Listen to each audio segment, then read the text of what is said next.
Hello, hello. We are live with another edition of Ask the Herbalist or office hours or whatever you want to call it. Thank you for joining me. We have a lot of great questions today, as always. And as always, more than we'll be able to answer. And when I say we, I mean me. But we'll get through as much as possible. It will be action-packed and lively and all of the usual things that I hope you have come to expect by now. So again, as always, feel free to drop additional questions in the YouTube chat.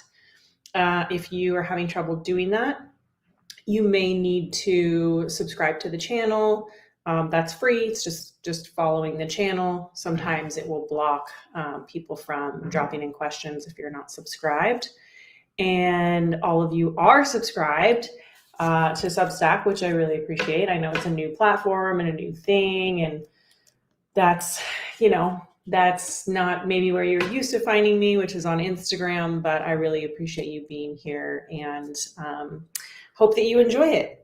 There's a lot of goodness to come. So with that, let us dive in.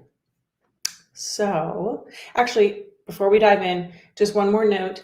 The next office hours will be July 14th, beginning as always at 1 p.m. Eastern. They will be every Thursday, July 14th, the next Thursday, I don't know what the dates are. That will all be posted in Substack. It's not live at the moment, but mark your calendars if you're attending these live and want to make sure that you don't miss that one.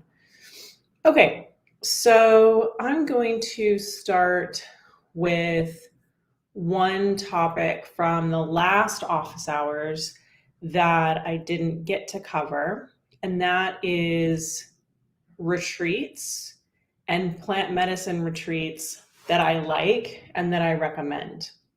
So I've written down 1, 2, 3, 4, 5, 6. So just so you know where we're going, I'm going to talk through 6.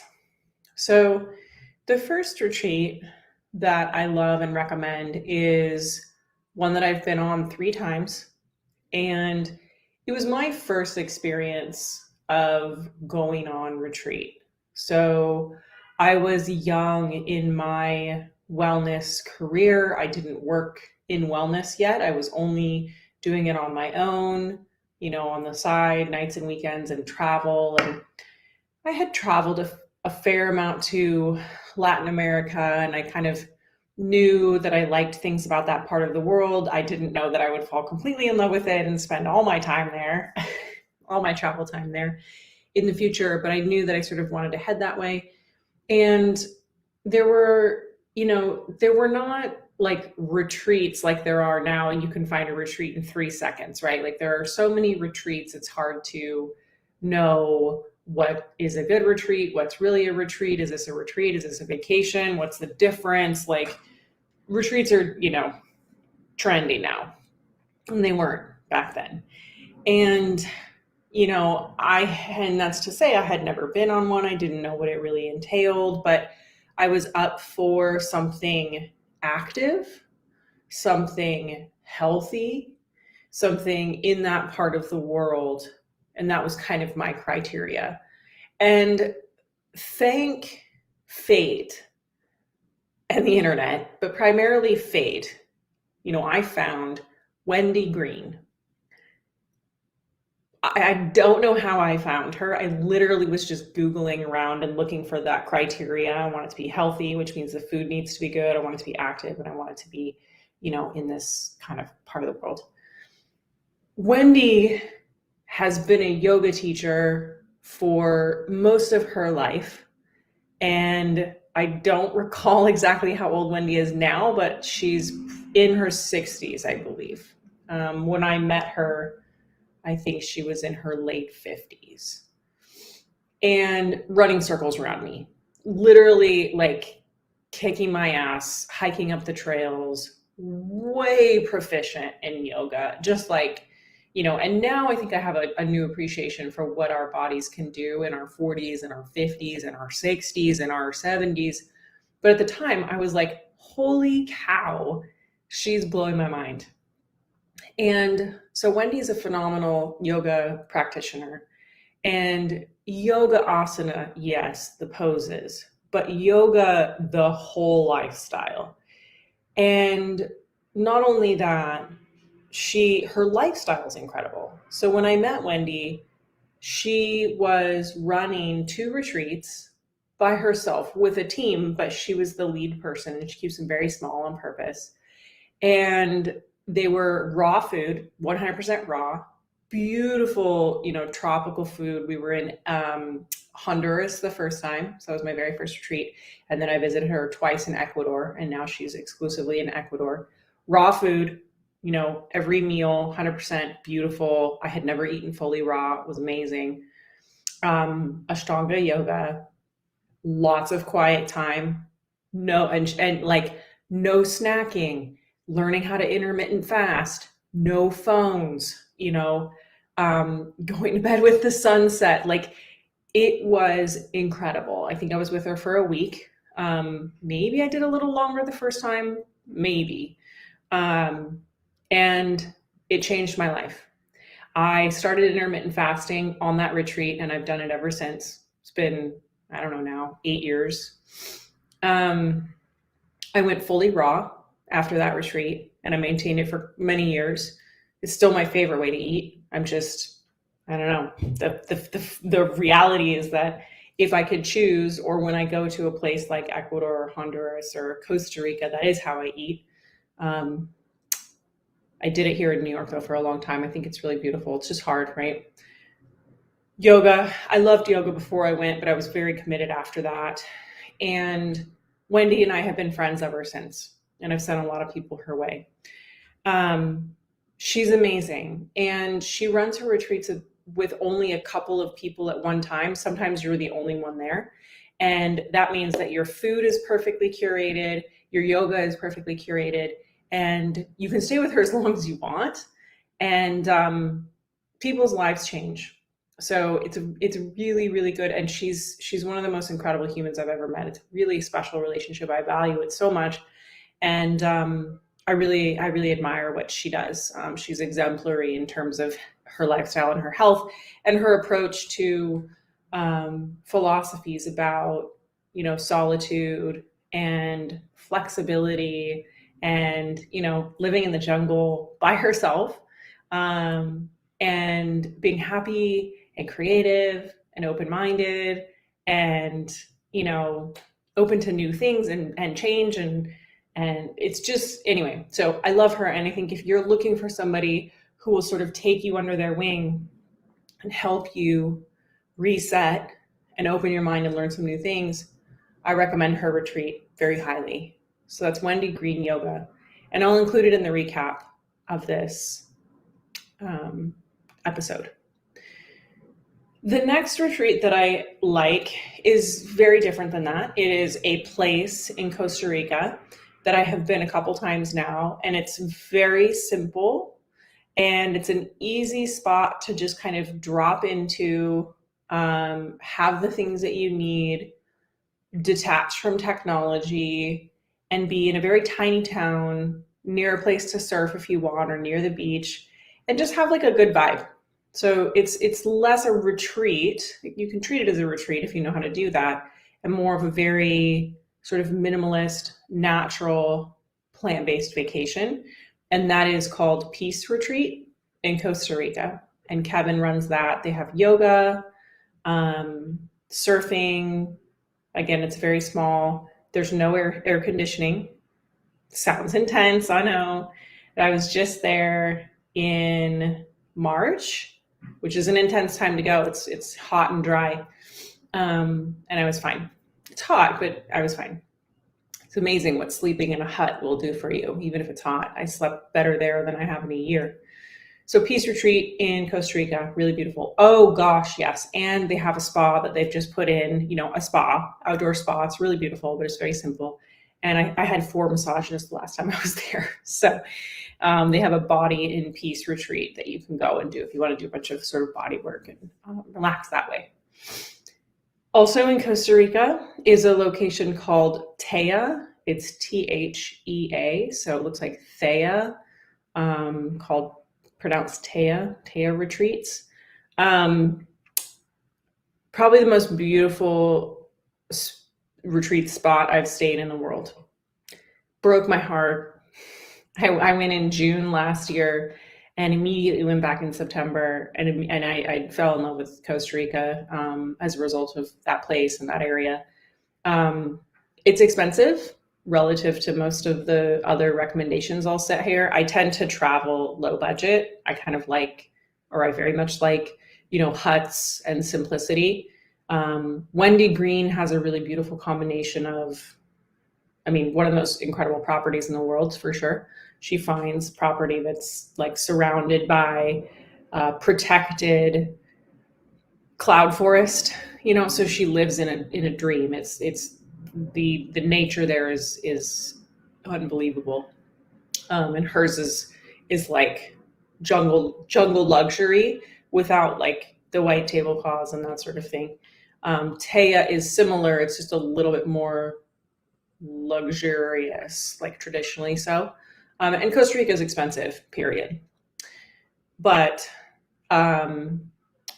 really, really, really beautiful property overlooking the ocean above Santa Teresa, in a part of Costa Rica where the sun sets and the sky turns pink, and it's amazing. And when I was on that retreat, that was a plant medicine retreat for me. So that was quite a few psilocybin ceremonies. And when I returned, I brought a group with me, and it was also a ceremonial retreat for them with some other plant medicines as well. So that is something that can happen in Costa Rica. It's not done through Thea, so don't ask. But you can talk to me if it's something you want to know more about. There's also a spot in Mexico called Casa Tara. It is more of a vacation than a retreat. Puerto Escondido is an area that I love in Mexico, much more of a vacation than a retreat. Mystical Yoga Farm in Guatemala is really cool. It's pretty far away. So you do like plane to car to boat. And I believe it's been built up a little bit since I've been there. But when I was there, it was a tiny hut, lots of tiny huts. I couldn't even stand up in mine. But really beautiful sort of permaculture farm there. Tea ceremonies, beautiful yogashala, cacao ceremonies.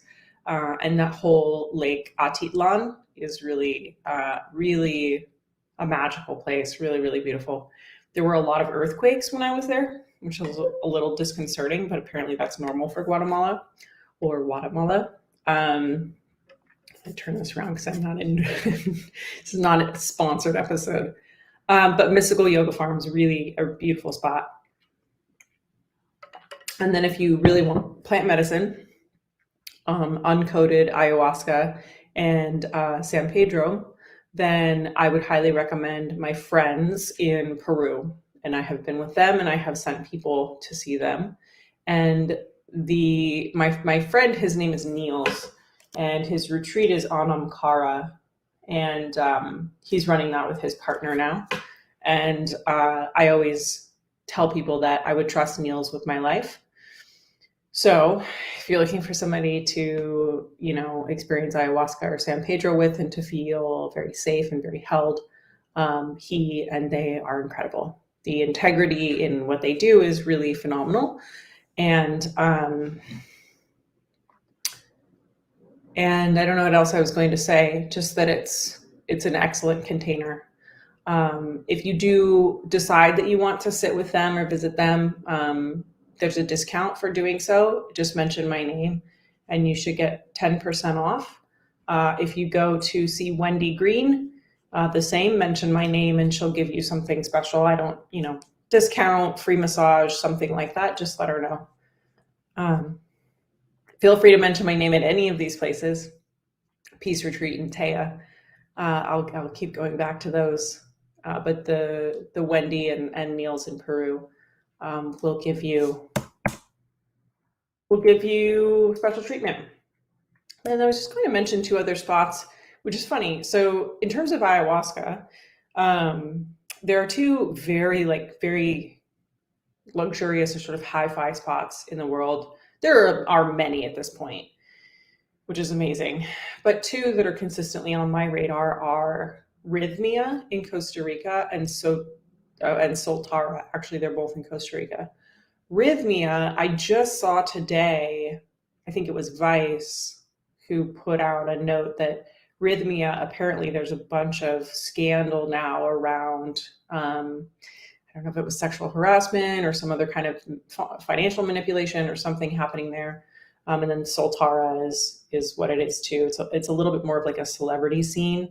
I think if those places appeal to you, great, you can go. I haven't been, it's not my preference, but I will say, as a small tangent, that sexual harassment in the psychedelic community is unfortunately not uncommon.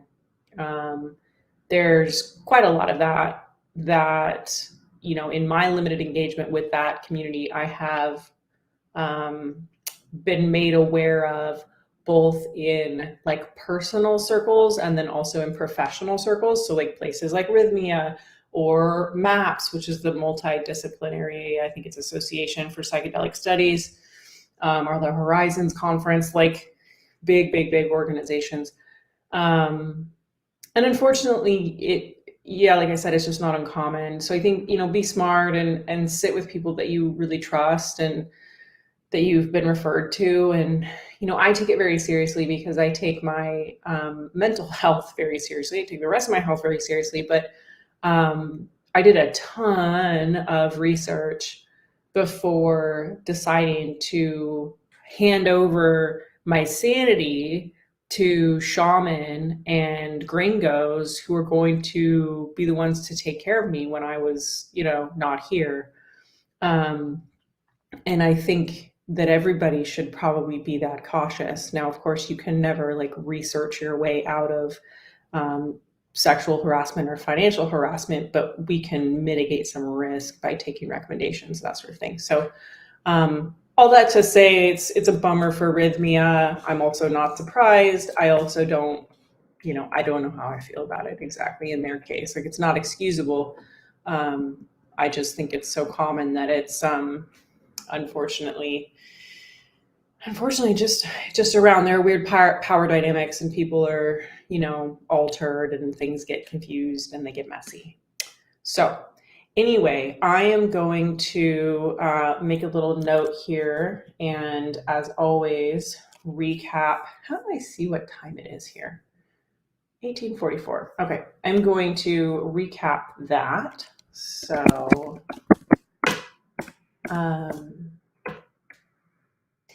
plant medicine retreats that I recommend include Wendy Green Yoga in Ecuador, who completely changed my life.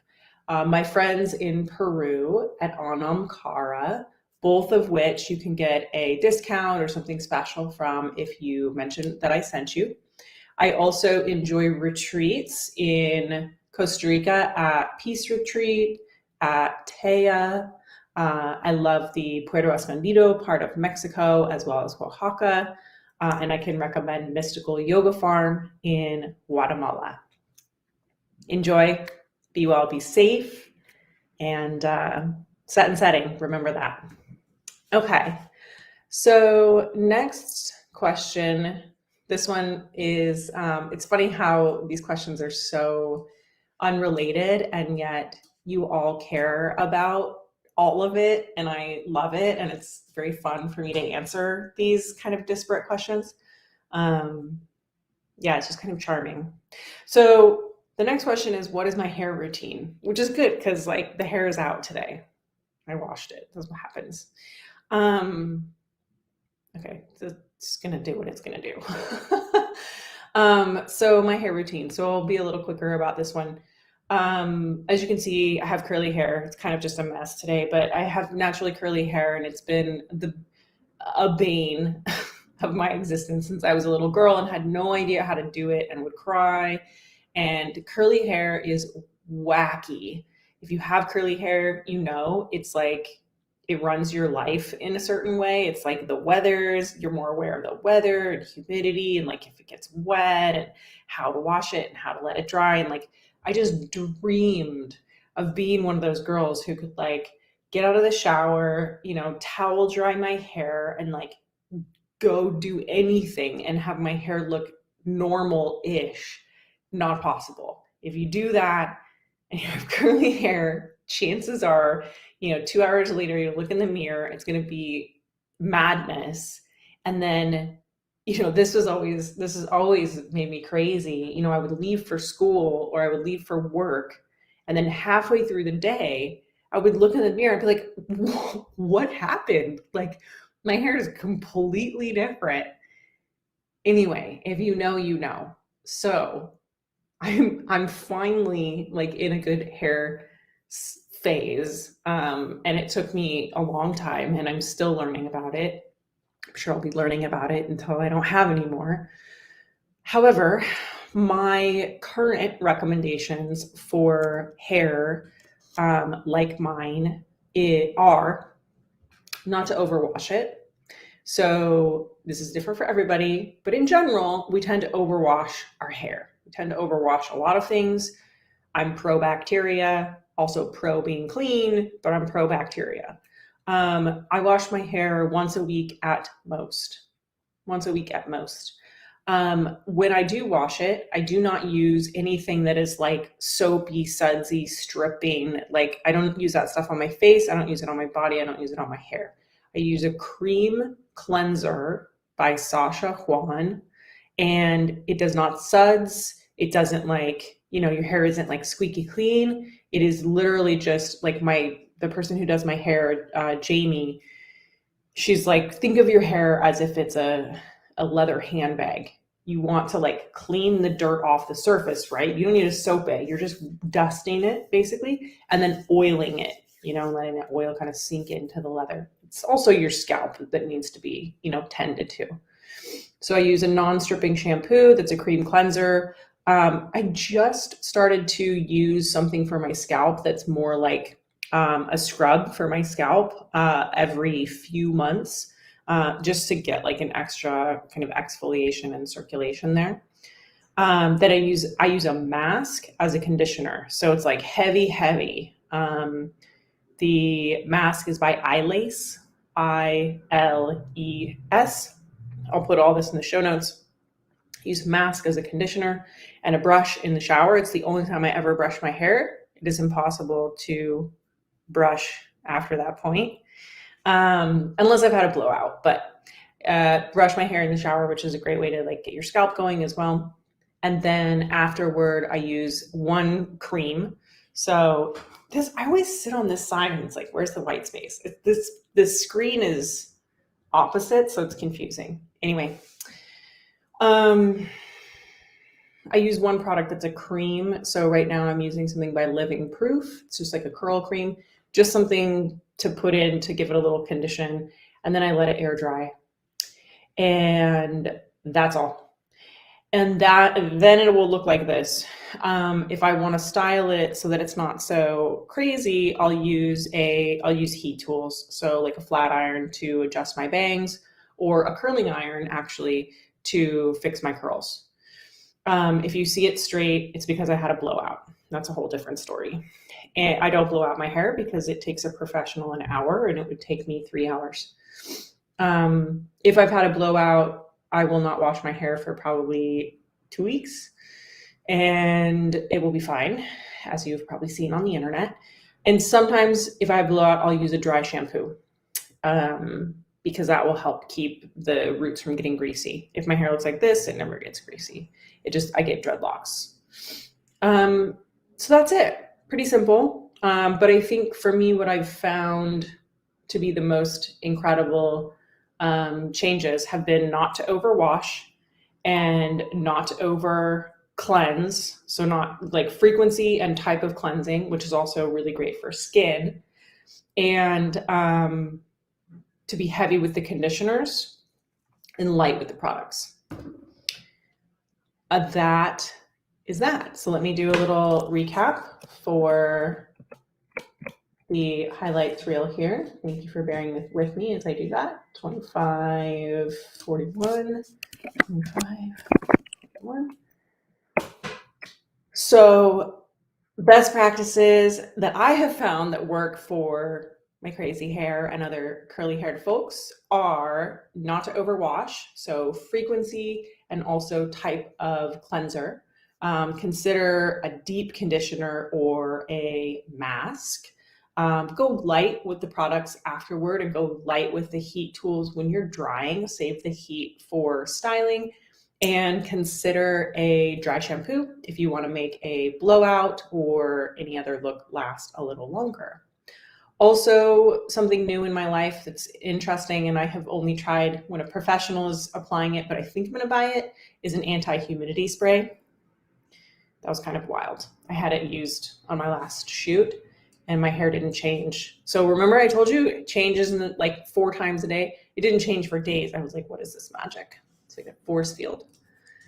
Okay, so next question is more squarely in the health and herbal space here. So can you recommend anything to help with rosacea? I've read it could be gut related, liver related, inflammation, or even aggravated by anger. I appreciate your help. I'm happy to help.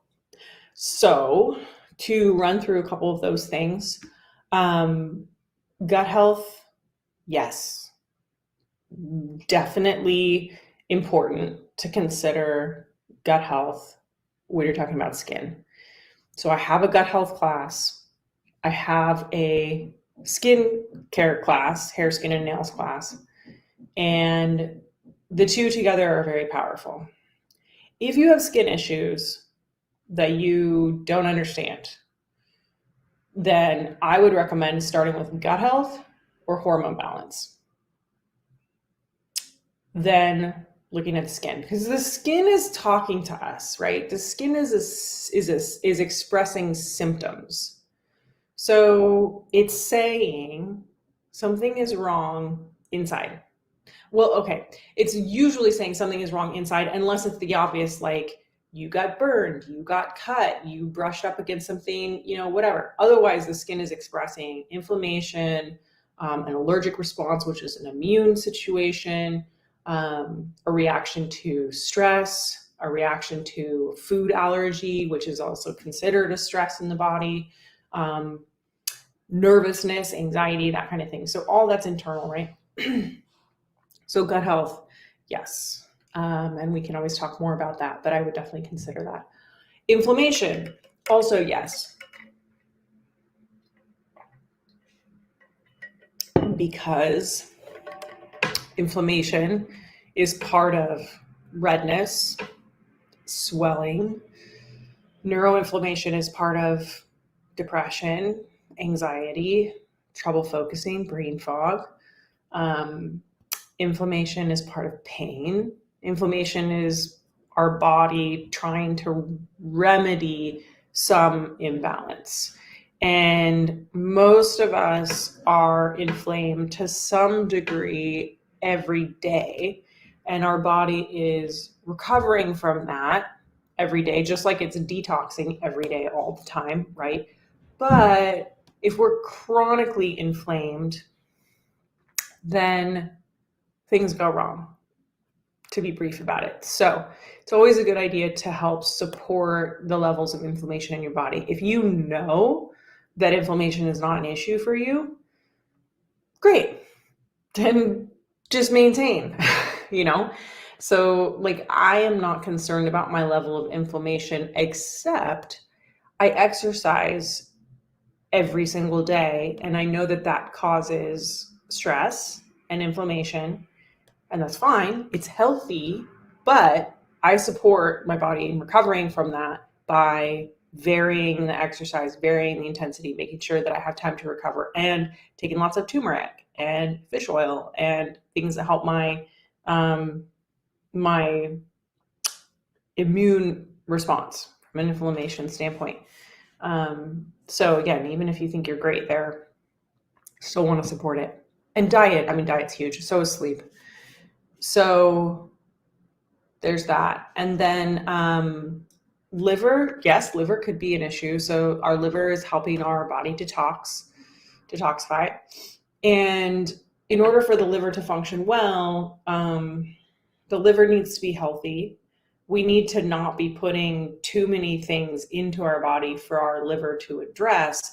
And our digestive system and our elimination need to be great, because otherwise the liver is doing all its work, pushing things into the eliminatory process. We're not eliminating, we're reabsorbing it, and liver has to do it again. So make sure that your gut is in a great place. Make sure you're eating lots of fiber and drinking lots of water and having at least one very good bowel movement every single day. If someone suggested that it could be anger, the first thing that came to mind for me was that is stress. And we just talked about stress, right? So it absolutely could be that. Rosacea is very commonly related to people's emotional states as well. And again, your body gets stressed out. Stress changes our hormone levels. It aggravates lots of systems, which then result in symptoms. So what I would recommend is to address all of those things. And I know that's a lot, but that's how we work through these things, right? Address all of those. Also consider tracking your flare-ups. And if you track them, then you may understand your triggers better. And then we can look at some herbs. That's the order, right? Herbs are really going to be last. So here's my herbs for you. So I wrote down 3. And these are specific for rosacea. There are obviously lots of other herbs and supplements that can support those other things that I mentioned already. So herbs. Isatis is one. So I'm just going to read some of this to you. Isatis cools the blood and is useful for eruptions caused by blood heat, such as acne rosacea, boils, shingles, impetigo, red painful rashes, orally or topically. So blood heat is a traditional Chinese medicine term for some of these things, and for infections and much more, but I don't practice traditional Chinese medicine in detail. So I'm not going to attempt to go into that any farther. The next herb is Oregon grapefruit. So Oregon grapefruit can be effectively combined with gotu kola or sarsaparilla for red inflamed skin conditions. This can be orally or topically. It can be used for other skin conditions as well, both topically and internally. It can be used for boils, eczema, dandruff, acne rosacea. So that's Oregon grapefruit. Gotu kola. Anytime we have skin that is red, hot, and inflamed, gotu kola is a great herb for that. And neem. So neem oil or infusion, which means tea, can also be used topically for bacterial infections and skin problems such as acne rosacea, eczema, wounds, topical infections, and boils. Okay, so I am going to recap rosacea here, and we'll move on to the next question. We're getting through so much today. I love it. Gathering my thoughts. Can you recommend anything to help with rosacea? So yes, absolutely. Consider gut health, consider inflammation, chronic or acute. Definitely consider nutrition. Try tracking your flare-ups in order to identify causes. Consider liver detoxification, elimination, also emotional states like stress or anxiety. And from an herbal standpoint, some of the herbs that I love for rosacea are Isatis, gotu kola, Oregon grapefruit, sarsaparilla, and neem. Hope that helps. All right. Okay, so this is a fun one. We have 3 more, which I feel like we'll get through. Question. My knees are making tearing, cracking sounds when I straighten them. It doesn't hurt. I was wondering if there are some herbs or food that can help repair the tissues and ligaments.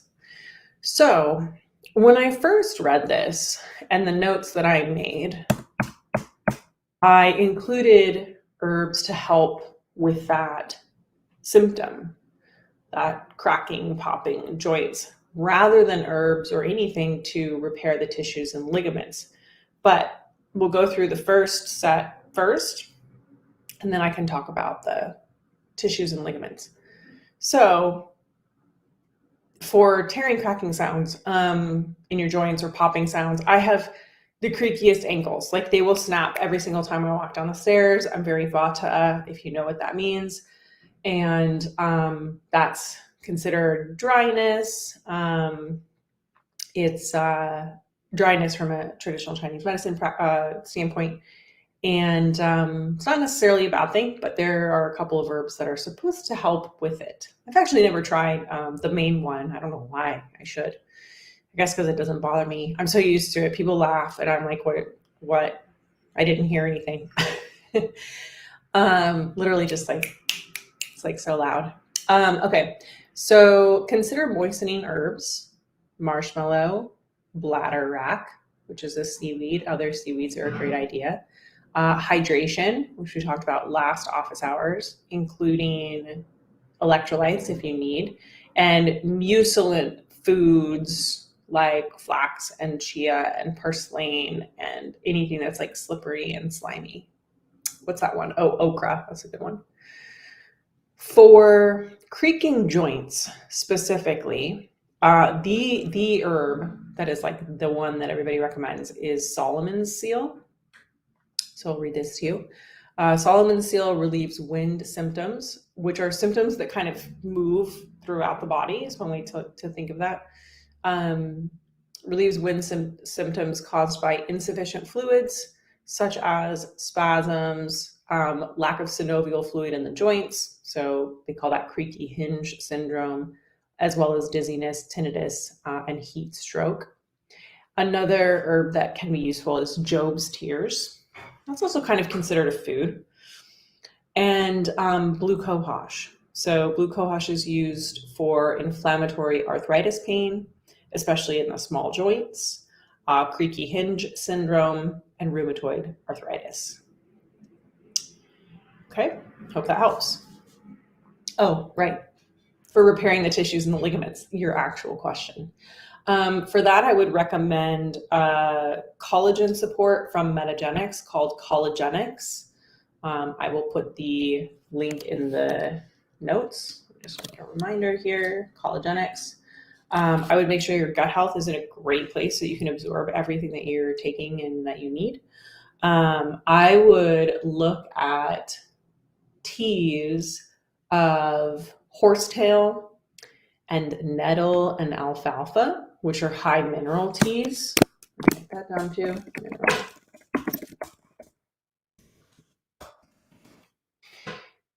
And probably also there's a supplement by Herbalist and Alchemist, the tincture. I'll look it up for you. It's called Bone Builder, maybe something like that. This is one of my favorite. Oh, Osteo Herb. That's right. This is one of my favorite teachers, David Winston. So he has a product called Osteo Herb, stinging nettle, alfalfa, dandelion leaf, horsetail, oat straw, and black pepper. So basically the tea that I just recommended you make, this is in capsule form.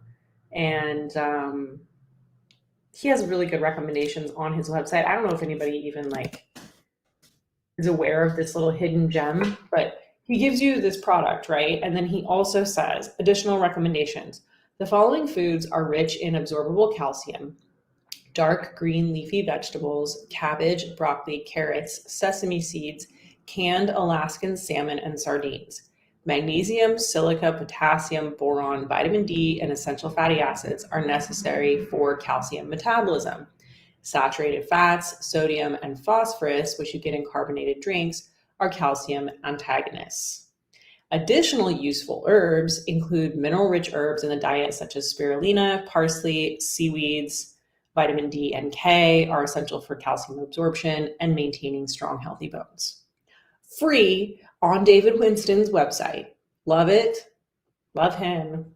There you go. So I will put this in the show notes for you and everyone else. If you want to study herbs, I also recommend studying them with him. He has a great class. It's long, of course. It's long. It's 2 years. Okay. 2 more questions. 1, do you have any thoughts on long COVID? Would antiviral herbs help? I was listening to the Herbal Highway and they were talking about astragalus and how one should be careful using it as it can push the virus deeper into the body. Was curious about that. I will try and find the exact point in the podcast where she talks about it if you're interested in it.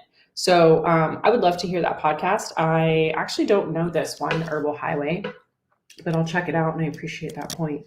And I have heard that about astragalus, but not quite in that way. There are some herbs that are used to sort of fortify our defenses, if you will. The way that I was taught it has always imprinted the image of a wall. You know, you're like building a wall to protect yourself. Maybe that's a bad metaphor. Let's use it as like a drawbridge or something, you know, you're like enclosing yourself. And you don't want to do that if like the virus is already, or the sickness is already in here, right? In that case, you want to let it out.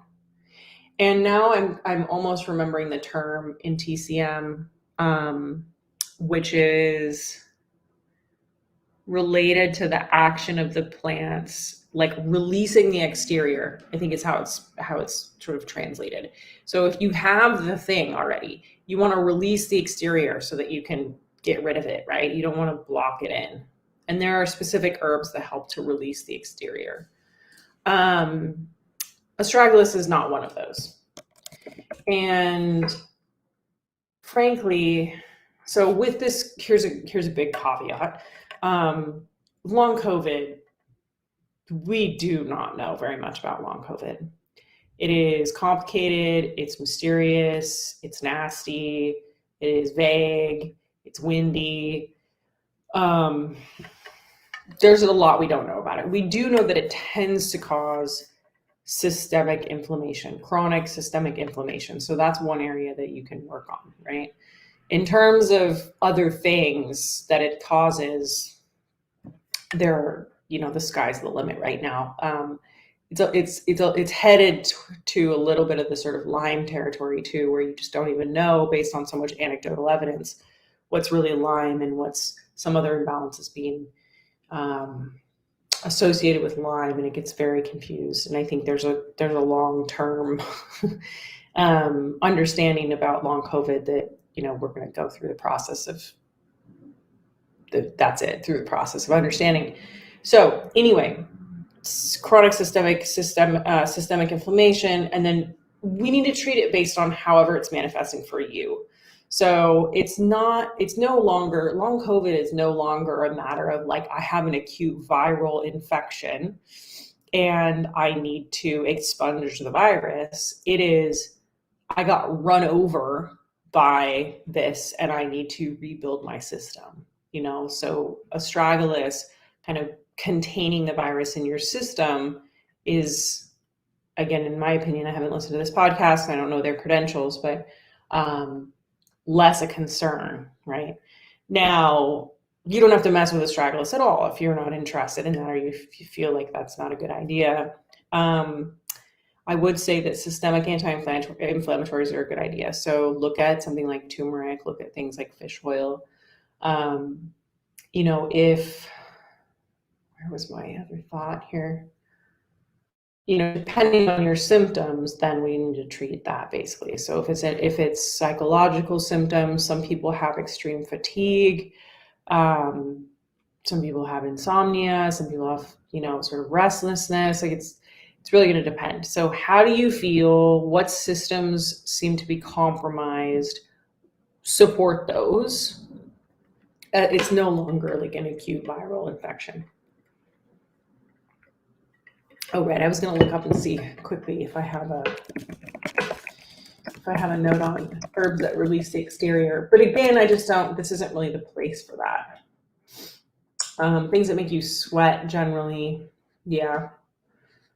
Okay, we won't go too much into that today, but and then from an immune system standpoint,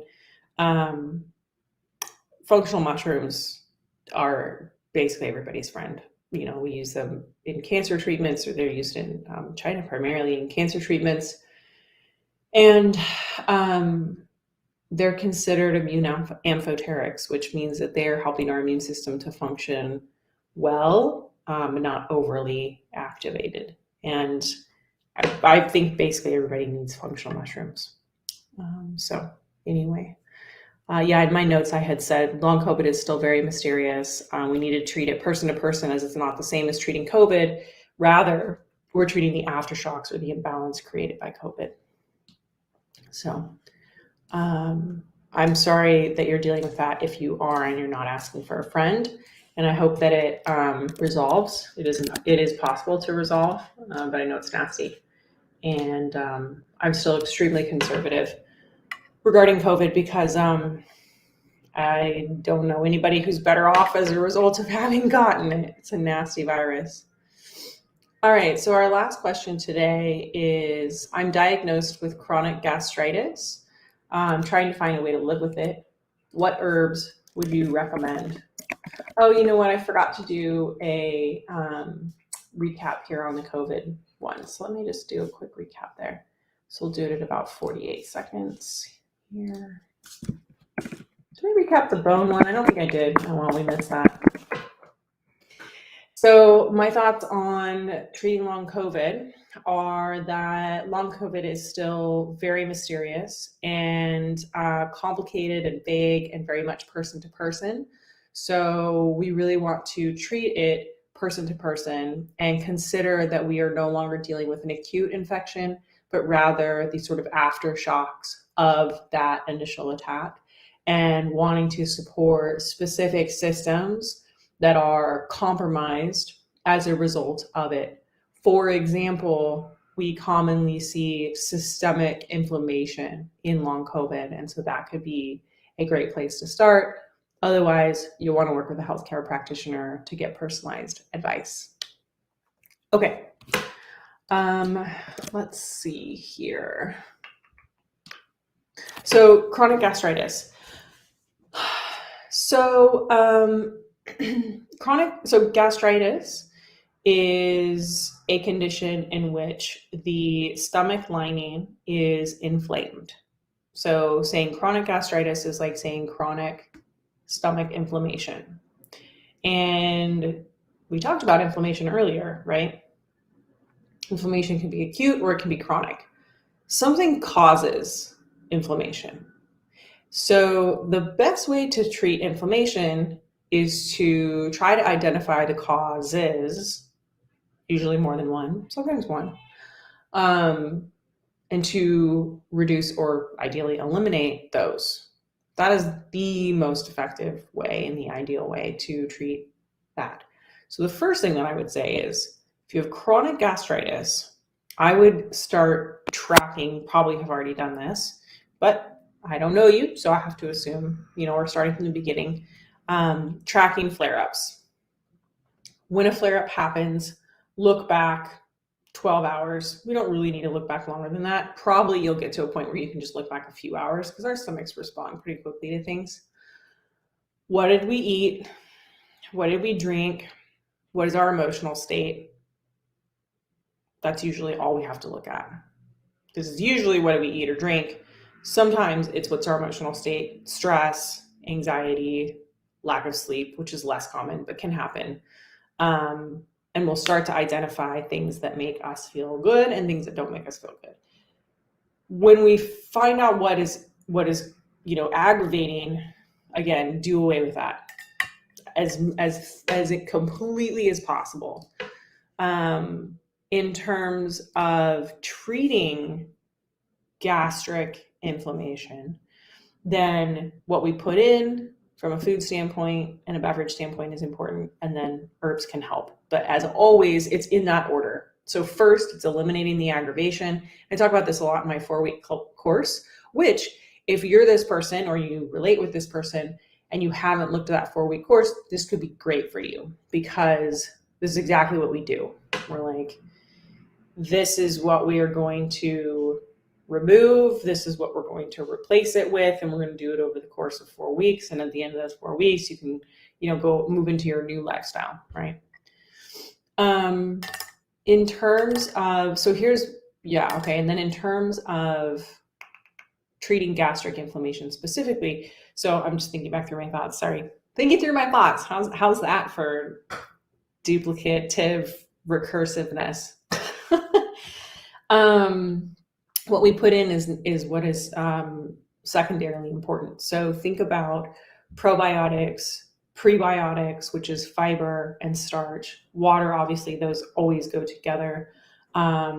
Excellent food, the best food that you have the means to access, mostly plant-based, totally unprocessed if possible, minimal sugar, maybe sugar-free, maybe flour-free, gluten-free for sure, maybe dairy-free for sure. Good quality meats. If you are having any kind of meat, good quality meats like fish, sourced well. If you have trouble digesting things, then lean into digestive herbal bitters before meals. Work more with foods that are easier to digest, but that are definitely plant-based. So smoothies, vegetable-based soups, squashes, things like that. I definitely don't recommend that people do a lot of grains or legumes. Those don't tend to make anybody feel better. And then lastly, some of the supplements that can support are aloe vera, so like aloe juice, but aloe juice is a little hard to find.